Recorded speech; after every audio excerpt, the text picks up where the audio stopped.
ਵਾਹਿਗੁਰੂ ਜੀ ਕਾ ਖਾਲਸਾ ਵਾਹਿਗੁਰੂ ਜੀ ਕੀ ਫਤਿਹ। ਮੈਂ ਤੁਹਾਡੀ ਹੋਸਟ ਪ੍ਰੀਤ ਕੌਰ ਨਿਊਜ਼ ਟੀਵੀ 84 ਦੇ ਨਾਲ। ਵਿਊਅਰਸ, ਸਾਲ 2014 ਸਮਾਪਤੀ ਵੱਲ ਵਧ ਰਿਹਾ ਹੈ ਅਤੇ ਵਰਾ 2015 ਨੂੰ ਖੁਸ਼ਾਮਦੀਨ ਕਹਿਣ ਦਾ ਟਾਈਮ ਆ ਗਿਆ ਹੈ। ਭਾਰਤ ਦੀ ਸਿਆਸਤ ਦੇ ਵਿੱਚ ਇਹ ਸਾਲ ਅੰਦਰ ਪਾਰਲੀਮੈਂਟ ਦੀਆਂ ਚੋਣਾਂ ਵਿੱਚ ਹਿੰਦੂਤਵੀ ਪਾਰਟੀ ਬੀਜੇਪੀ ਦੀ ਜਿੱਤ ਨੇ ਹਿੰਦੂ ਮੂਲਵਾਦੀਆਂ ਨੂੰ ਬਹੁਤ ਪੁਤਰਾ ਦਿੱਤਾ ਹੈ।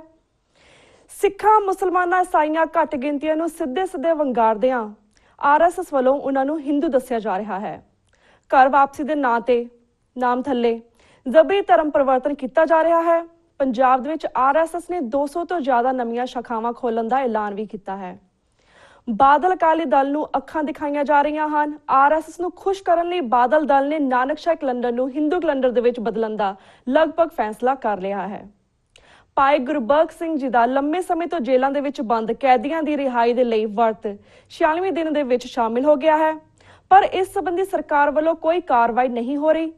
ਸਿੱਖਾਂ ਦੇ ਵਿੱਚ ਨਿਰਾਸ਼ਤਾ ਵੱਧ ਰਹੀ ਹੈ। ਥਾਂ ਤੇ ਪ੍ਰੋਟੈਸਟ ਅਤੇ ਭੁੱਖ ਹੜਤਾਲਾਂ ਹੋ ਰਹੀਆਂ ਹਨ। ਅਮਰੀਕਨ ਪ੍ਰੈਜ਼ੀਡੈਂਟ ਓਬਾਮਾ ਦੇ 26 ਜਨਵਰੀ ਨੂੰ ਦਿੱਲੀ ਫੈਰੀ ਨੂੰ ਲੈ ਕੇ ਸਿੱਖਸ ਫॉर ਜਸਟਿਸ ਵੱਲੋਂ ਸਿੱਖ ਕੌਮ ਦੇ ਬਿਹਾਫ ਤੇ ਕੀਤੀ ਗਈ ਪਟੀਸ਼ਨ 1,20,000 ਦਾ ਅੰਕੜਾ ਪਾਰ ਕਰ ਗਈ ਹੈ। TV 84 ਨੇ ਆਪਣੇ 2 ਸਾਲ ਦੇ ਸਫ਼ਰ ਵਿੱਚ ਪੇਸ਼ਕਦਮੀ ਕਰਦਿਆਂ ਕੈਨੇਡਾ ਦੇ ਬੈਲ 5 ਨੈਟਵਰਕ ਤੋਂ ਬ੍ਰੌਡਕਾਸਟ ਸ਼ੁਰੂ ਕਰ ਦਿੱਤਾ ਹੈ। ਅੱਜ ਅਸੀਂ 2 ਸ਼ਖਸੀਅਤਾਂ ਨਾਲ ਇਹਨਾਂ ਮੁੱਦਿਆਂ ਸੰਬੰਧੀ ਗੱਲਬਾਤ ਕਰਾਂਗੇ। ਸਭ ਤੋਂ ਪਹਿਲਾਂ ਅਸੀਂ ਗੱਲਬਾਤ ਕਰਦੇ ਹਾਂ ਅਮਰੀਕਨ ਗੁਰਦੁਆਰਾ ਪ੍ਰਬੰਧਕ ਕਮੇਟੀ ਦੇ ਕੋਆਰਡੀਨੇਟਰ ਡਾਕਟਰ ਪ੍ਰਿਤਪਾਲ ਸਿੰਘ ਜੀ ਨਾਲ, ਜਿਹੜੇ ਕਿ ਇਸ ਵੇਲੇ ਸਾਨੂੰ ਫੋਨ ਲਾਈਨ ਤੇ ਜੁੜ ਚੁੱਕੇ ਨੇ। ਜੀ ਵੀਰ ਜੀ, ਵਾਹਿਗੁਰੂ ਜੀ ਕਾ ਖਾਲਸਾ ਵਾਹਿਗੁਰੂ ਜੀ ਕੀ ਫਤਿਹ। ਵਾਹਿਗੁਰੂ ਜੀ ਕਾ ਖਾਲਸਾ ਵਾਹਿਗੁਰੂ ਜੀ ਕੀ ਫਤਿਹ। ਜੀ ਵੀਰ ਜੀ, ਐਜ਼ ਯੂ ਨੋ ਕਿ 2014 ਆਲਮੋਸਟ ਓਵਰ ਹੋ ਰਿਹਾ ਹੈ ਐਂਡ 2015 ਆ ਰਿਹਾ ਹੈ। ਇਸ ਮੌਕੇ ਤੇ ਇਸ ਸੰਬੰਧੀ ਤੁਸੀਂ ਸਾਡੇ ਦਰਸ਼ਕਾਂ ਨੂੰ ਕੀ ਕਹਿਣਾ ਚਾਹੋਗੇ?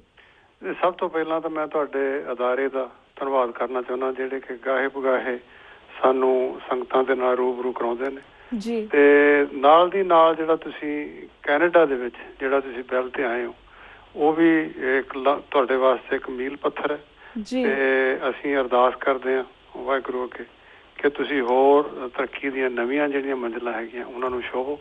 ਤੇ ਅਸੀਂ ਸਮਝਦੇ ਹਾਂ ਕਿ ਉਹ ਦਿਨ ਵੀ ਦੂਰ ਨਹੀਂ ਹੋਏਗਾ ਜਦੋਂ ਤੁਸੀਂ ਅਮਰੀਕਾ ਦੇ ਵਿੱਚ ਵੀ ਡਿਸ਼ ਤੇ ਜਾਂ ਇਸ ਤਰ੍ਹਾਂ ਦੇ ਕਿਸੇ ਹੋਰ ਮਾਧਿਅਮ ਤੇ ਆ ਕੇ ਤੁਸੀਂ ਸਮੁੱਚੀ ਜਿਹੜੀ ਸੰਗਤ ਹੈਗੀ ਅਮਰੀਕਾ 'ਚ ਵੱਸਦੀ, ਉਹਨਾਂ ਨੂੰ ਜਿਹੜਾ ਆਪਣਾ ਜਿਹੜਾ ਚਾਨਣ ਹੈਗਾ ਉਹ ਦਿਖਾ ਸਕੋਗੇ।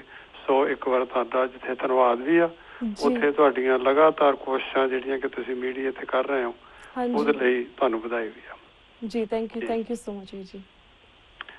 ਜਿੱਥੇ ਤੱਕ ਨਵੇਂ ਵਰੇ ਦਾ ਤਾਲੁਕ ਹੈ, ਹਰ ਇੱਕ ਕਮਿਊਨਿਟੀ ਦਾ ਆਪਣਾ ਇੱਕ ਨਵਾਂ ਸਾਲ ਹੈ, ਨਵਾਂ ਉਹਨਾਂ ਦਾ ਦਿਨ ਹੁੰਦਾ। ਚਾਈਨੀਜ਼ ਦਾ ਆਪਣਾ, ਬੋਧੀਆਂ ਦਾ, ਮੁਸਲਿਮ ਦਾ ਤੇ ਸਿੱਖਾਂ ਦਾ ਵੀ ਜਿਹੜਾ ਆਪਣਾ ਨਵਾਂ ਸਾਲ ਦੀ ਜਿਹੜੀ ਰਮਤਾ ਆ, ਵੈਸੇ ਉਹ 14 ਮਾਰਚ ਤੋਂ ਨਾਨਕਸ਼ਾਹੀ ਕੈਲੰਡਰ ਮੁਤਾਬਕ ਜਿਹੜਾ ਗੁਰਬਾਣੀ ਤੇ ਆਧਾਰਿਤ ਹੈ ਉਸ ਦੇ ਅਨੁਸਾਰ ਹੁੰਦੀ ਹੈ।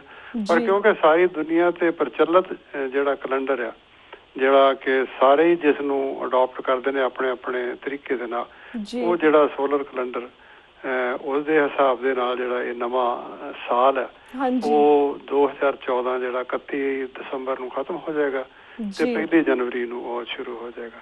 ਭਾਵੇਂ ਸਾਡੇ ਲਈ ਕੋਈ ਦਿਨ ਤਿੱਥਾਂ ਵਾਰ ਕੋਈ ਮਹੱਤਵ ਨਹੀਂ ਰੱਖਦੇ, ਪਰ ਇੱਕ ਚੱਲਦੇ ਜਗਤ ਦੇ ਵਿੱਚ ਅਸੀਂ ਵੀ ਸਾਰਿਆਂ ਦੀ ਖੁਸ਼ੀ ਵਿੱਚ ਸ਼ਾਮਲ ਹੁੰਦੇ ਹੋਏ, ਜਿੱਥੇ ਅਸੀਂ ਪੁਰਾਣੇ ਵਰੇ ਦੀਆਂ ਕੁਛ ਪ੍ਰਾਪਤੀਆਂ, ਕੁਛ ਸਮੱਸਿਆਵਾਂ, ਇਹਦੇ ਬਾਰੇ ਵਿਚਾਰ ਚਰਚਾ ਕਰਾਂਗੇ। ਨਾਲ ਦੀ ਨਾਲ ਜਿਹੜਾ ਨਵਾਂ ਸਾਲ 2015 ਆ ਰਿਹਾ, ਉਹਦੀ ਸਾਰੀ ਦੁਨੀਆ ਨੂੰ ਹੀ, ਸਾਰੀ ਲੋਕਾਈ ਨੂੰ ਹੀ ਉਹਦੀ ਖੁਸ਼ ਆਮਦੀਦ। ਤੇ ਅਸੀਂ ਅਰਦਾਸ ਕਰਦੇ ਹਾਂ ਸਤਿਗੁਰ ਦੇ ਚਰਨਾਂ 'ਚ ਕਿ ਆਉਣ ਵਾਲਾ ਜਿਹੜਾ ਸਾਲ ਹੈ ਉਹ ਸਭ ਦਾ ਖੁਸ਼ੀਆਂ ਭਰਿਆ, ਚਾਵਾਂ ਭਰਿਆ ਬਤੀਤ ਹੋਵੇ ਅਤੇ ਦੁਨੀਆ ਦੇ ਬਹੁਤੇ ਹਿੱਸੇ ਦੇ ਵਿੱਚ ਜਿੱਥੇ ਕਿ ਅਫੜਾ ਤਫੜੀ ਫੈਲੀ ਹੋਈ ਹੈ, ਉਹਨਾਂ ਨੂੰ ਵੀ ਸ਼ਾਂਤੀ ਦਾ, ਸੁੱਖ ਦਾ ਸਾਹ ਆਵੇ, ਤਾਂ ਕਿ ਉਹ ਵੀ ਇਸ ਜਦੋਂ ਤੱਕ ਉਸ ਪਲੈਨਟ ਤੇ ਹਨ, ਅਕਾਲ ਪੁਰਖ ਦੀ ਸਾਜੀ ਹੋਈ ਇਸ ਧਰਤੀ ਤੇ ਹਨ, ਉਦੋਂ ਤੱਕ ਉਹ ਵੀ ਸਾਰੀ ਦੁਨੀਆ ਨਾਲ ਰਲ ਕੇ ਸ਼ਾਂਤੀਪੂਰਵਕ ਮਾਹੌਲ ਵਿੱਚ ਰਹਿ ਕੇ ਆਪਣੀ ਆਜ਼ਾਦੀ ਦਾ ਆਨੰਦ ਮਾਣਦੇ ਹੋਏ ਇੱਥੇ ਵਿਚਰ ਸਕਣ। ਜੀ ਬਿਲਕੁਲ ਬਿਲਕੁਲ ਵੀਰ ਜੀ। ਤੇ ਵੀਰ ਜੀ ਅਸੀਂ 2014 ਨੂੰ ਪੂਰੀ ਸਿੱਖ ਨੁਕਤਾ ਨਿਗਾਹ ਤੋਂ ਵੇਖਣਾ ਚਾਹਾਂਗੇ। ਜਿਸ ਤਰ੍ਹਾਂ 2014 ਦੇ ਵਿੱਚ RSS BJP 2014 ਦੇ ਵਿੱਚ ਹੋਂਦ ਵਿੱਚ ਪਾਵਰ ਵਿੱਚ ਆਈ ਸੀਗੀ, ਜਿਸ ਤਰ੍ਹਾਂ ਜਿੱਤੇ ਨੇ, ਥੋੜੀ ਹੀ ਦੇਰ ਦੇ ਵਿੱਚ ਇਹਨਾਂ ਨੇ ਆਪਣਾ ਅਸਲੀ ਰੰਗ ਦਿਖਾਉਣਾ ਸ਼ੁਰੂ ਕਰ ਦਿੱਤਾ। ਇਹ ਜਿਹੜੀ ਆਈਡੀਓਲੋਜੀ ਲੈ ਕੇ ਚੱਲੇ ਸੀਗੇ, ਇਸ ਬਾਰੇ ਤੁਸੀਂ ਕੀ ਕਹਿਣਾ ਚਾਹੋਗੇ? ਆਲਸੋ 2015 ਦੇ ਵਿੱਚ ਸਿੱਖ ਕੌਮ ਨੂੰ ਇਹਨਾਂ ਤੋਂ ਬਚਣ ਦੇ ਲਈ ਕੀ ਕਰਨ ਦੀ ਜ਼ਰੂਰਤ ਹੈ? ਦੇਖੋ, ਖਾਲਸਾ ਪੰਥ ਦੁਨੀਆ ਦੇ ਸਾਰੇ ਧਰਮਾਂ ਵਿੱਚ ਇੱਕ ਜਿਹੜਾ ਸਭ ਤੋਂ ਛੋਟੀ ਉਮਰ ਦਾ ਧਰਮ ਹੈ। ਜੇ ਅਸੀਂ ਸਿਰਫ ਖਾਲਸਾ ਪੰਥ ਦੇ ਹੀ ਤੇ ਨਿਗਾਹ ਮਾਰ ਲਈਏ ਤੇ ਜਦੋਂ ਤੋਂ ਸਾਡਾ ਜਨਮ ਹੋਇਆ ਉਦੋਂ ਤੋਂ ਸਾਨੂੰ ਵੱਖ-ਵੱਖ ਚੁਣੌਤੀਆਂ ਦਾ, ਔਰ ਐਸੀਆਂ ਚੁਣੌਤੀਆਂ ਕਿ ਸਾਡੀ ਹੋਂਦ ਹੀ ਕਈ ਵਾਰੀ ਉਹਨਾਂ ਚੈਲੰਜਿਸ ਨੇ ਖਤਰੇ 'ਚ ਪਾਤੀ। ਪਰ ਖਾਲਸਾ ਪੰਥ ਹਰ ਚੈਲੰਜ ਦਾ ਫਿਟਿੰਗ ਰਿਪਲਾਈ ਦੇ ਕੇ, ਢੁਕਵਾਂ ਉੱਤਰ ਦੇ ਕੇ ਹਰ ਸਮੇਂ ਦੇ ਵਿੱਚ ਉਹ ਖਰਾ ਹੋ ਕੇ ਨਿਕਲਿਆ। ਚਾਹੇ ਤੁਸੀਂ ਪੁਰਾਣੇ ਸਮੇਂ 'ਚ ਮੁਗਲਾਂ ਦਾ ਪੀਰੀਅਡ ਦੇਖ ਲਓ, ਕਦੀ ਲੋਧੀ ਆ ਗਏ, ਕਦੀ ਪਠਾਨ ਆ ਗਏ, ਕਦੀ ਅਫਗਾਨ ਆ ਗਏ, ਔਰ ਜਿੱਥੇ ਸਾਡੀ ਵਸੋਂ ਬਹੁਤੀ ਸੀ ਉੱਥੇ ਜਿੱਥੇ ਅਸੀਂ ਇਹਨਾਂ ਜਿਹੜੀਆਂ ਤਾਕਤਾਂ ਸੀਗੀਆਂ ਜਿਨ੍ਹਾਂ ਨੇ ਸਾਨੂੰ ਦਬਾਉਣ ਦੀ, ਕੁਚਲਣ ਦੀ ਕੋਸ਼ਿਸ਼ ਕੀਤੀ, ਅਤੇ ਲੁਕਵੇਂ ਢੰਗ ਦੇ ਨਾਲ ਜਿਹੜਾ ਬ੍ਰਾਹਮਣਵਾਦ ਹੈ ਸਾਡੇ ਉਸੇ ਦਿਨ ਤੋਂ ਹੀ, ਜਦੋਂ ਤੋਂ ਪਹਿਲੇ ਪਾਤਸ਼ਾਹ ਨੇ ਜਨੇਊ ਪਾਉਣ ਤੋਂ ਨਾ ਕਰ ਦਿੱਤੀ ਸੀ, 5 ਸਦੀਆਂ ਤੋਂ ਲਗਾਤਾਰ ਹੀ ਸਾਡੇ ਉਹ ਪਿੱਛੇ ਲੱਗਿਆ ਹੋਇਆ, ਕਦੀ ਕਿਸੇ ਰੂਪ ਵਿੱਚ, ਕਦੀ ਕਿਸੇ ਰੂਪ ਵਿੱਚ, ਕਦੀ ਦਬਾਉਣਾ ਚਾਹੁੰਦਾ, ਕਦੀ ਕੁਚਲਣਾ ਚਾਹੁੰਦਾ। ਸੋ ਇਹ ਜਿਹੜੀ ਅੱਜ ਸਿਚੁਏਸ਼ਨ ਪੈਦਾ ਹੋਈ ਹੈ, ਇਹ ਕੁਝ ਸਿੱਖਾਂ ਲਈ ਨਵੀਂ ਨਹੀਂ। ਅਸੀਂ ਹਰ ਸਿਚੁਏਸ਼ਨ ਦਾ ਮੁਕਾਬਲਾ ਵੀ ਕੀਤਾ, ਅਸੀਂ ਹਰ ਚੈਲੰਜ ਨੂੰ ਬੜੇ ਬਾਖੂਬੀ ਉਹਦੇ ਵਿੱਚ ਦੀ ਨਿਕਲ ਕੇ ਉਹਦੇ ਵਿੱਚੋਂ ਨਿਕਲੇ ਨਹੀਂ। ਅਸੀਂ ਹਰ ਸਿਚੁਏਸ਼ਨ ਦੇ ਵਿੱਚ ਜਿਹੜੀ ਆ ਉਹ ਜਿੱਤ ਪ੍ਰਾਪਤ ਕੀਤੀ ਆ, ਔਰ ਦੁਸ਼ਮਣ ਨੂੰ ਅਸੀਂ ਮੂੰਹ ਸੁੱਟਿਆ। ਤੇ ਜਿਹੜਾ ਹੁਣ ਦਾ ਸਮਾਂ ਹੈਗਾ, ਦੇਖੋ ਇਹ ਜਿਹੜੇ ਲੋਕ ਨੇ ਹੁਣ ਤਾਕਤ 'ਚ ਆਏ ਨੇ, 700-800 ਸਾਲ ਦੀ ਗੁਲਾਮੀ ਤੋਂ ਬਾਅਦ, 1000 ਸਾਲ ਦੀ ਗੁਲਾਮੀ ਤੋਂ ਬਾਅਦ ਇਹਨਾਂ ਨੂੰ ਕੰਪਲੀਟਲੀ ਇੱਕ ਪਾਵਰ ਮਿਲੀ ਆ, ਔਰ ਪਾਵਰ ਦਾ ਇਹੋ ਬਰਦਾਸ਼ਤ ਨਹੀਂ ਕਰ ਰਹੇ। ਇਹਨਾਂ ਦੀ ਜਿਹੜੀ ਤਾਕਤ ਆ, ਜਿੱਦਾਂ ਕਹਿੰਦੇ ਨਾ ਵੀ power is a heady disease and it goes straight to the head. So ਇਹਨਾਂ ਦੇ ਸਿਰ ਤੇ ਚੜ ਕੇ ਅਸਲੇ ਜਿਹੜਾ ਪਾਵਰ ਦਾ ਭੂਤ ਆ ਉਹ ਸਵਾਰ ਹੋਇਆ। ਇਹਨਾਂ ਨੂੰ ਆਪਣੇ ਹੋਸ਼ ਵੀ ਭੁੱਲੇ ਹੋਏ ਨੇ, ਔਰ ਇਹਨਾਂ ਨੂੰ ਪਤਾ ਨਹੀਂ ਹੈ ਕਿ ਜਿਹੜੀਆਂ ਉਸ ਖਿੱਤੇ ਦੇ ਵਿੱਚ ਪਿਛਲੇ ਸਮੇਂ 'ਚ ਕਿਸ ਤਰ੍ਹਾਂ ਘਟਨਾਵਾਂ ਹੁੰਦੀਆਂ ਰਹੀਆਂ। ਉਹੀ ਲੋਕ ਜਿਨ੍ਹਾਂ ਨੇ ਤੁਹਾਡੀ ਖਾਤਰ ਕਦੀ ਕੁਰਬਾਨੀ ਕੀਤੀ ਹੋਵੇ, ਤੁਹਾਨੂੰ ਬਚਾਇਆ ਹੋਵੇ, ਤੁਹਾਨੂੰ ਵਿਚਰਨ ਦਾ ਮੌਕਾ ਦਿੱਤਾ ਹੋਵੇ, ਅੱਜ ਇਹ ਲੋਕ ਜਿਹੜੇ ਹੈਗੇ ਆ ਤਾਕਤ ਦੇ ਨਸ਼ੇ ਵਿੱਚ, ਉਹਨਾਂ ਹੀ ਲੋਕਾਂ ਨੂੰ ਜਿਹੜੇ ਰੱਬ ਦੇ ਨਾਂ ਤੇ ਇੱਥੇ ਜਿਉਂਦੇ ਨੇ, ਰੱਬ ਦਾ ਨਾਂ ਲੈ ਕੇ ਸਾਰੀ ਲੁਕਾਈ ਦਾ ਭਲਾ ਚਾਹੁੰਦੇ ਨੇ, ਅੱਜ ਉਹਨਾਂ ਨੂੰ ਹੀ ਇਹ ਕੁਚਲਣ ਤੇ ਲੱਗੇ ਹੋਏ ਨੇ।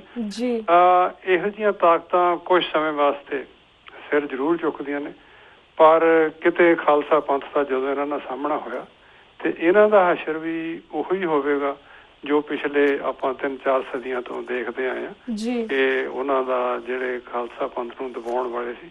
ਔਰ ਦੇਖੋ ਕੱਲ ਜਿਹੜੀ ਸਾਡੀ ਜ਼ਿੰਮੇਵਾਰੀ ਆ, ਅਸੀਂ ਗਰੰਟੀ ਕਰਦੇ ਹਾਂ ਸਭ ਦੀ ਕਿ ਅਸੀਂ ਜਿਹੜੇ ਸਾਡੇ ਕੋਐਗਜ਼ਿਸਟੈਂਸ ਵਾਸਤੇ ਹੈਗੇ ਨੇ, ਸਾਡੇ ਨਾਲ ਰਹਿ ਰਹੀਆਂ ਵਿਚਰੀਆਂ ਕੌਮਾਂ ਨੇ, ਧਰਮ ਨੇ, ਜਿੱਥੇ ਅਸੀਂ ਆਪਣੇ ਆਪ ਨੂੰ ਡਿਫੈਂਡ ਕਰਨਾ, ਅਸੀਂ ਉਹ ਜਿਹੜੀਆਂ ਘੱਟ ਗਿਣਤੀਆਂ ਨੇ, ਚਾਹੇ ਉਹ ਮੁਸਲਮਾਨ ਨੇ, ਕਦੀ ਮੁਸਲਮਾਨ ਵੱਧ ਗਿਣਤੀ 'ਚ ਰਹਿ ਕੇ ਵੀ ਸਾਡੇ ਤੇ ਜ਼ੁਲਮ ਕਰਦੇ ਆ, ਪਰ ਉਹ ਕਦੀ ਕਿਸੇ ਧਰਮ ਦਾ ਦੂਸਰੇ ਧਰਮ ਤੇ ਹਮਲਾ ਨਹੀਂ ਸੀਗਾ। ਸੋ ਇਹ ਜਿਹੜੀਆਂ ਦੂਸਰੀਆਂ ਘੱਟ ਗਿਣਤੀ ਕੌਮਾਂ, ਚਾਹੇ ਉਹ ਈਸਾਈ ਨੇ, ਬੋਧੀ ਨੇ, ਮੁਸਲਿਮ ਨੇ, ਜਾਂ ਕੋਈ ਵੀ ਨੇ, ਚਾਹੇ ਉਹ ਘੱਟ ਗਿਣਤੀ 'ਚ ਆ, ਚਾਹੇ ਉਹਨਾਂ ਦੀ ਗਿਣਤੀ ਕਿਤੇ ਜ਼ਿਆਦਾ, ਜਿਸ ਤੇ ਵੀ ਜ਼ੁਲਮ ਹੁੰਦਾ, ਖਾਲਸੇ ਦਾ ਇਹ ਬਿਰਧ ਹੈ, ਖਾਲਸੇ ਦੀ ਇਹ ਡਿਊਟੀ ਆ, ਔਰ ਅਕਾਲ ਪੁਰਖ ਵੱਲੋਂ ਲੱਗੀ ਹੋਈ ਇਹ ਡਿਊਟੀ ਆ ਕਿ ਅਸੀਂ ਜਿਹੜਾ ਹੈਗਾ ਜ਼ਾਲਮ ਆ ਉਹਦਾ ਅਸੀਂ ਮੁਕਾਬਲਾ ਕਰਨਾ, ਉਹਨੂੰ ਹਾਰ ਦੇਣੀ ਆ, ਔਰ ਜਿਹੜਾ ਮਜ਼ਲੂਮ ਆ ਉਹਦੀ ਅਸੀਂ ਰੱਖਿਆ ਕਰਨੀ ਆ। ਤੇ ਇਹ ਲੋਕ ਜਿਹੜੇ ਅਸਲੇ ਤਾਕਤ ਦੇ ਨਸ਼ੇ 'ਚ ਨੇ, ਇਹ ਭੁੱਲ ਚੁੱਕੇ ਨੇ ਆਪਣੀ ਹਿਸਟਰੀ ਨੂੰ ਵੀ, ਤੇ ਮੈਨੂੰ ਲੱਗਦਾ ਸਾਡੀ ਹਿਸਟਰੀ ਵੀ ਇਹਨਾਂ ਨੂੰ ਦੁਬਾਰਾ ਸ਼ਾਇਦ ਪੜ੍ਹਨੀ ਪੈਗੀ, ਯਾਦ ਕਰਾਉਣੀ ਪੈਗੀ ਕਿ ਤੁਸੀਂ ਜਿਸ ਰਸਤੇ ਤੇ ਚੱਲੇ ਹੋਏ ਹੋ, ਇਹ ਤੁਸੀਂ ਬਾਜ਼ ਆਓ ਇਹਨਾਂ ਹਰਕਤਾਂ ਤੋਂ।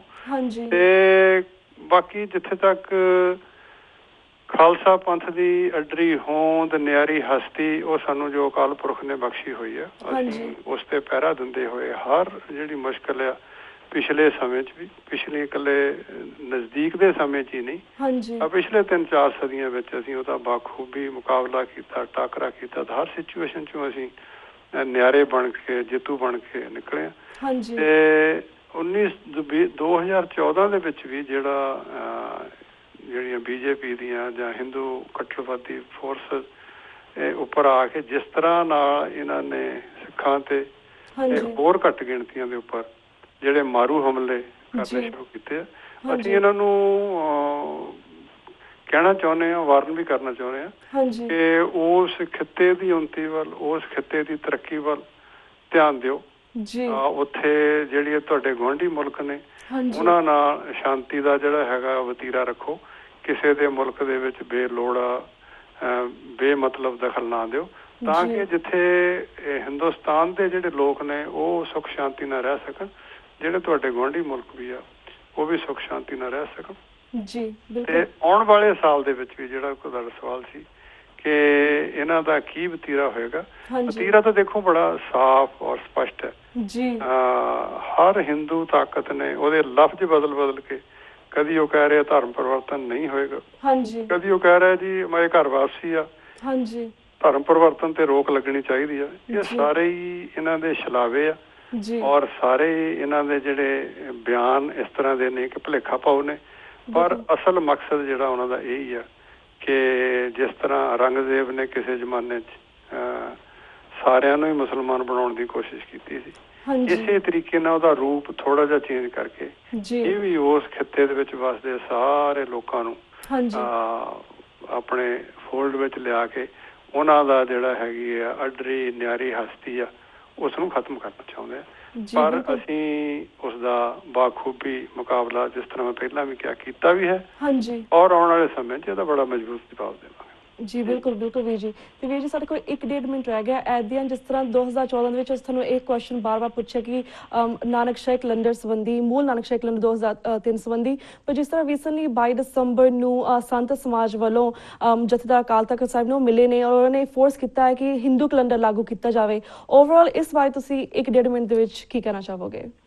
ਬੀਬਾ ਜੀ ਦੇਖੋ, ਇਹ ਜਿਹੜਾ ਨਾ ਸਾਰਾ ਹੀ ਵਰਤਾਰਾ ਚੱਲ ਰਿਹਾ, ਉਹ ਜਿੰਨੇ ਹੀ ਸੰਤ ਮਹਾਂਪੁਰਖ ਉਸ ਦਿਨ ਉੱਥੇ ਗਏ ਆ, ਉਹ ਬੜੇ ਸ਼ਰਮ ਦੀ ਗੱਲ ਹੈ ਕਿ ਉਹਨਾਂ ਨੇ ਬੜੇ ਸੁੰਦਰ ਵਸਤਰ ਪਹਿਨੇ ਹੋਏ ਆ, ਦੇਖਣ ਨੂੰ ਉਹ ਸਿੱਖ ਲੱਗਦੇ ਨੇ, ਪਰ ਅਸਲ ਵਿੱਚ ਉਹਨਾਂ ਚੋਂ ਬਹੁਤੇ ਉਹ ਬ੍ਰਾਹਮਣੀ ਮਤ ਦੇ ਧਾਰਨੀ ਨੇ, RSS ਦੇ ਪ੍ਰਭਾਵ ਥੱਲੇ ਨੇ, ਤੇ ਗਏ ਅਕਾਲ ਤਖਤ ਸਾਹਿਬ ਕੋ ਇਸ ਕਰਕੇ ਆ ਉਹਨਾਂ ਦੀ ਆਸ਼ੀਰਵਾਦ ਲੈਣ ਵੀ ਦੇਖੋ ਜੀ ਇਹ ਅਕਾਲ ਤਖਤ ਨੂੰ ਮੰਨਦੇ ਨਹੀਂ ਹੈਗੇ।